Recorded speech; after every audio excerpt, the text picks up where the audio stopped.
right, good morning guys. This is day 2 of North Zone opener here in Michigan. We're in the UP this morning. Or as you can kind of see, we're on a beach area here. We're going to be hunting some divers this morning and maybe hoping to grab a couple dabblers too. We haven't hunted this spot much before, late season for divers, but it's pretty cloudy this morning, so hopefully the birds won't start flying too early. A little chillier than yesterday morning, but the wind has died down quite a bit, so it keeps us a little bit warmer out here. Hopefully today we can pull some birds and get some more shots off than we did yesterday, so stay tuned.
Hello, my name's Steve Seitar. I'm Steven's father. Dakin goes to Lake Superior State University.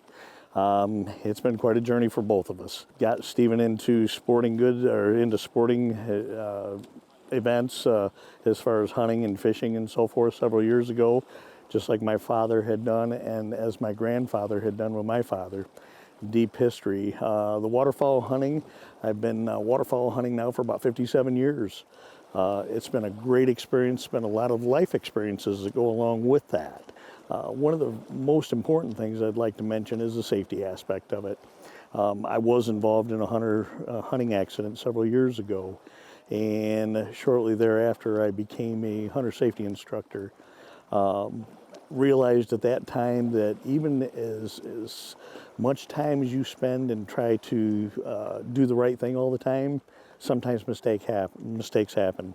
We get up a lot of times early in the morning, we're tired, living short on sleep and so forth, always in a rush to get to that hot spot. But always, first and foremost, safety must be number one. Something else that goes along with that, you always want to treat other people as well as you'd like to be treated yourself. Out there always draw somebody into the sport. I've had hours and hours and hours of enjoyment, such as my son has had and so forth, and how better to instill that in the future of hunting than by bringing somebody new into the sport. Show them the right way, the legal way. There's days of some people may harvest more game than others, but by taking that game legally and doing it safely, it always means an awful lot more to us as sportsmen and women. Don't be afraid to bring your wives and your daughters along, nieces. Don't be afraid to get them involved as well. I just had my daughter out last night, 26 years old, and she's duck hunted with me before, but last night she harvested her first bird ever by herself, and she was extremely happy about doing that. The other thing, kind of along with the hunting and so forth, I talk about treating people well and so forth. Always try to give something value back to the public and so forth. There's a lot of people out there that don't like hunting, don't like trapping. Always make sure you go ahead and show them the positive side of that. When you're out there, show them the right way to do it. Show them that it's a good conservation tool as long as it's used properly. I just know it's been a lot of hours for my family as a whole to get out there and enjoy the outdoors. Always leave it better than you found it. If you find trash out there, pick it up. as a waterfowl hunter, something that I've really tried to pride myself into, and you can't pick up every one of them, but your empty shotgun hulls, your shells, the wads. If you see somebody else is out in the marsh, swamps, or flooded timbers, try to pick them up. Don't leave them behind. That leaves a bad opinion for other people to have if we do leave that stuff behind. At the end of the day, go out there. It's great to always take home some birds or game of some sort, or even fish. At the end of the day, do it legally, do it safely, and get out there and take somebody new along. Build our big community of sportsmen and women. With that being said, please have a safe season and have a good season, and treat others well. Thank you very much.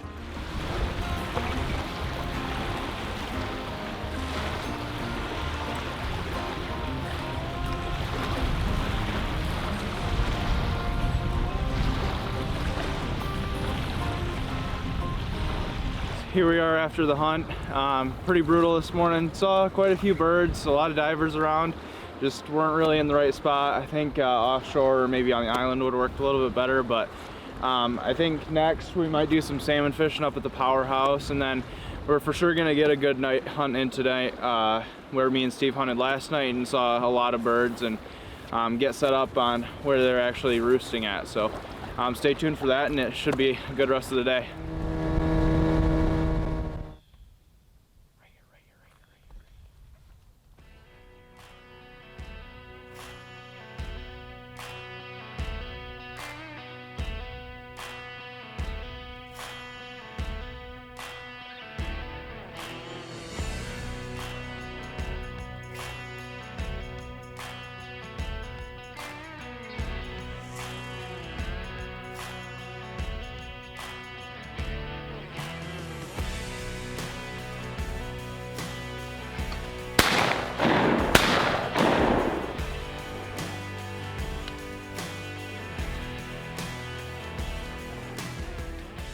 So Steve just winged a bird. He went down right inside it was a reed, so we're gonna go try to jump him up and finish him off. Make a legal effort to try to retrieve that duck that we wounded.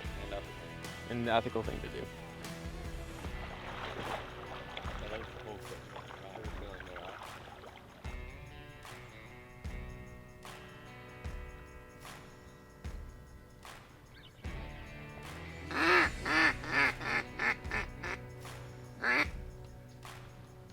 So, we just got some action, some of our first action of the night. We had a couple woodies come in, and as Brian just told you guys, we dropped one. We had some more come in as we were looking for that one, and action picked up a little bit, so the clouds are moving in and they're starting to move a little bit more, so hopefully we catch some coming into the roost tonight. Stay tuned.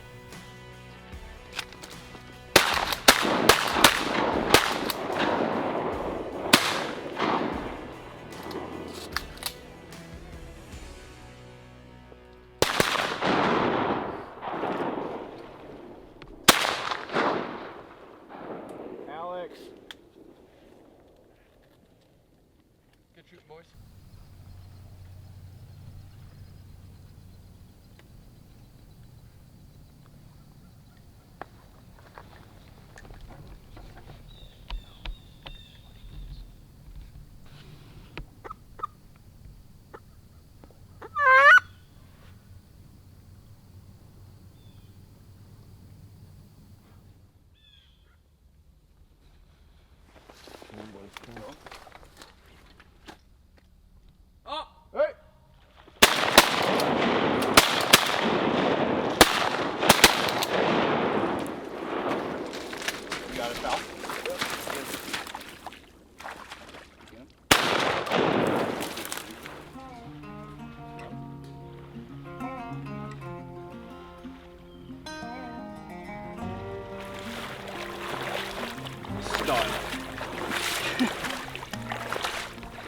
Look at that.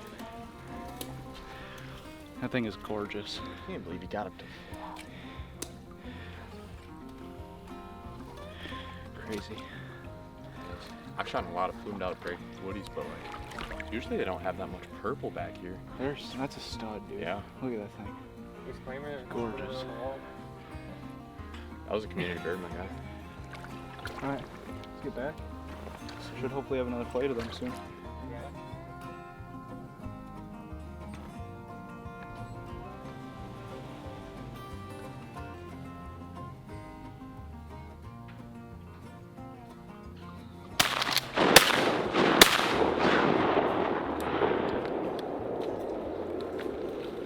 Alright, so we just finished up our Sunday night evening hunt. We had a lot of action, a lot of wood ducks.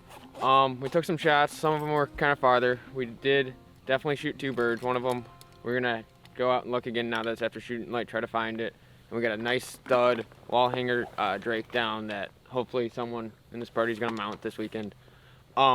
Huge thing that helped us this hunt was because we're sitting up in the tree line, we can't see or hear anything behind us, was the Tetra Air Pro. It really amplified the wing sounds and helped us all hear the ducks coming and stuff. Overall, it was a fun hunt. Saw a lot of birds, did a lot of shooting. Wish we could have had a little better aim and shot a couple more ducks, but it was a good Sunday evening hunt. All right, so we got ourselves a community bird tonight. It's a gorgeous drake wood duck, colors like no other.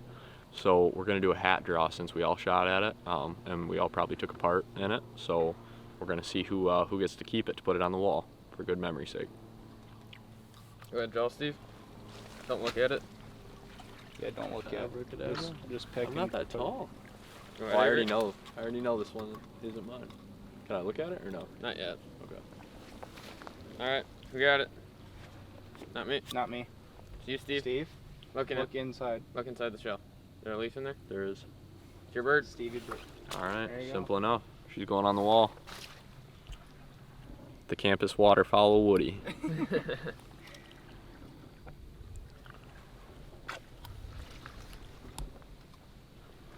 Beautiful bird. It's a stud. It is. It's my first Drake Woody, and he's full of color. I almost cried. It was one shot, dropped him right out of the air, shooting over my back, and it took me about 15 minutes to find him, and I was about to give up trying to find him, and then, I kid you not, I fell over a log, and he was laying in between a thick patch of cattails, not in the water, but in the cattails. I just happened to see his beak color, actually. And I ain't gonna lie, I'm still kind of shaken about it. I'm just like, first time I got to ring my gun out during the season, and I told myself, I said at the DU meeting, the first DU meeting, the first duck I want to shoot this year, or one of the ducks that I want to shoot this year that I have always wanted to shoot, was a nice Drake Woody, because I've just never been able to poke at one, and here we are.